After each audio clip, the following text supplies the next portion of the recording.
তোমার ফ্রেন্ডরা প্র্যাকটিক্যাল অনেকে না, তোমাকে প্র্যাকটিক্যাল হতে হবে। কারণ আমি জানি মেজরিটি অনেকেই আসো যারা অনলাইনে ক্লাস করতেছো এত ডেডিকেশন দিয়ে, মেজরিটি মিডল ক্লাস থেকে লোয়ার মিডল ক্লাসের ফ্যামিলি।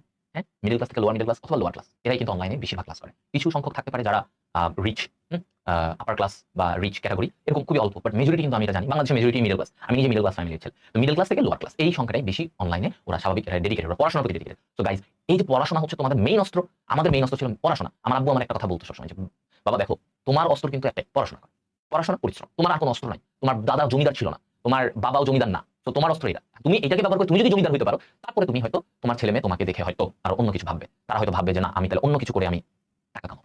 হ্যাঁ, সে হয়তো এটা ভাবতে পারে তার উপরে। কিন্তু তোমাকে আমি 20 লক্ষ টাকা দিতে পারবো না যে 20 লক্ষ টাকা নাও ব্যবসা করো, নো।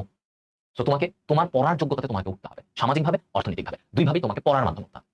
তো এই জিনিসগুলো একটু প্র্যাকটিক্যাল হও, প্র্যাকটিক্যাল হওয়ার টাইমটা চলে আসছে। এতদিন একটা খোলসের মধ্যে ছিলাম, একটা খোলস, আস্তে আস্তে খোলস থেকে বের হবা, বের হও, বের হয়ে প্র্যাকটিক্যালটা বুঝতে শিখো। যত আর্লি বুঝবা, যত তাড়াতাড়ি বুঝবা প্র্যাকটিক্যাল ব্যাপারটা, তত তাড়াতাড়ি তোমার মাথায় ক্লিক করবে এবং ইউ উইল শাইন। কখনো দেরি বলে কিছু নাই, যখনই শুরু করবা ওটাই শুরু।